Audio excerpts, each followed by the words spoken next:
Pessoal, acabou a farsa do 8 de janeiro. Acabou. Acabou a farsa, foi exposto para o mundo por Michael Shellenberger, Alex Guttenberg e também pelos jornalistas brasileiros corajosos David Agape e Eli Vieira Júnior. Foi exposto tudo aquilo que Alexandre de Moraes fez com a sua assessoria, juízes auxiliares incluído, nas sombras contra a democracia brasileira.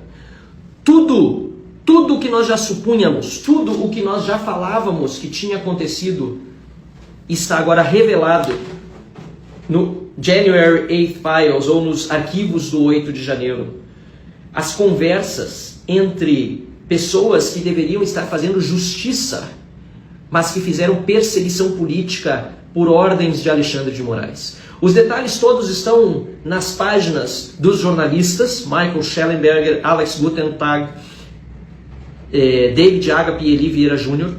Nós já estamos providenciando uma série de iniciativas para que a gente possa também, ao longo dessa semana, no Congresso Nacional, com os nossos instrumentos, fazer valer a lei brasileira contra esses abusadores de autoridade.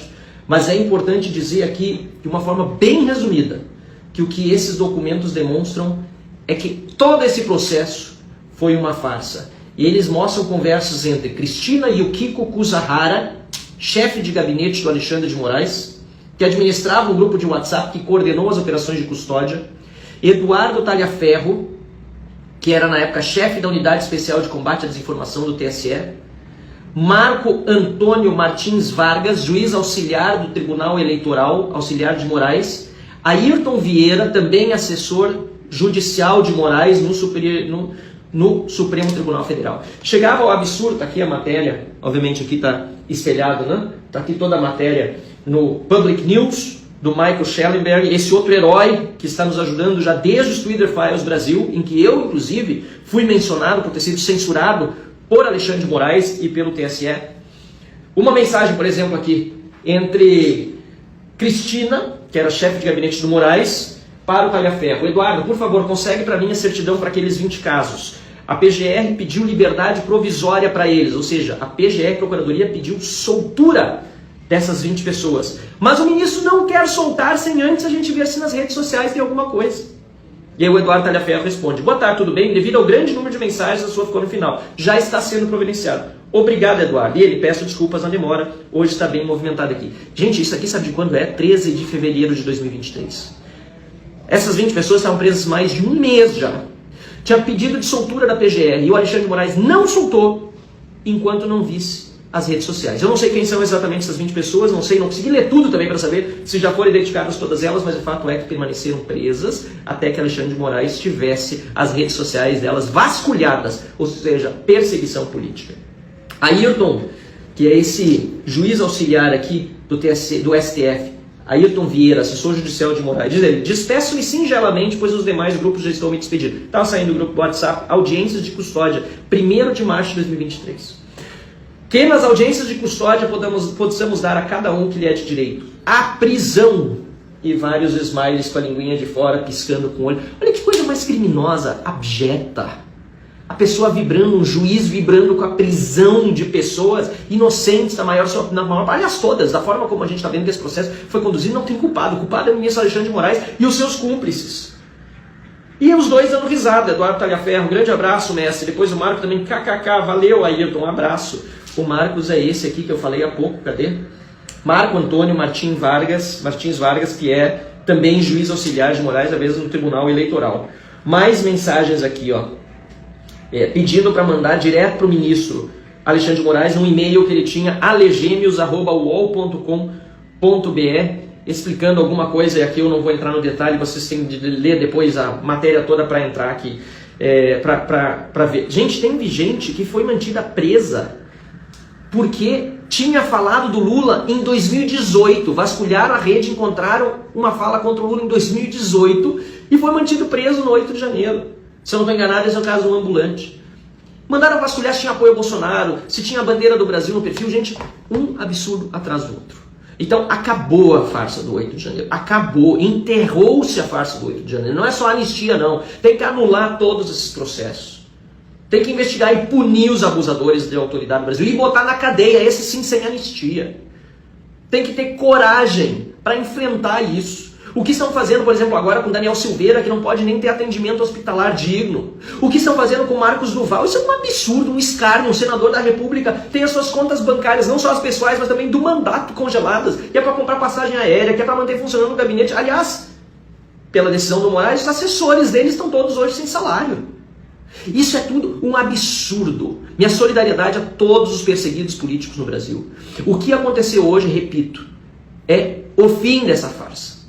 É também uma exposição muito grave da grande mídia brasileira, porque David Agape disse que toda a grande mídia brasileira teve acesso a esse material, que eles ofereceram para vários jornais e todos entenderam a importância jornalística do material, mas não aceitaram publicar.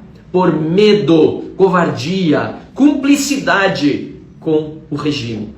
Então, meus amigos, agora chegou a hora do fim de Alexandre de Moraes e desse regime de exceção. Acabou, repito, acabou a farsa do 8 de janeiro. Acabou a farsa do 8 de janeiro. O Senado vai ter que abrir processos de impeachment de Alexandre de Moraes nessa semana, urgente. A CPI do abuso de autoridade tem que ser instalada na Câmara agora, urgente. O Clesão morreu na Papuda em virtude desses abusos todos, que também não foi solto. Por quê? Porque encontraram material dele a favor do Bolsonaro? Será que foi por isso?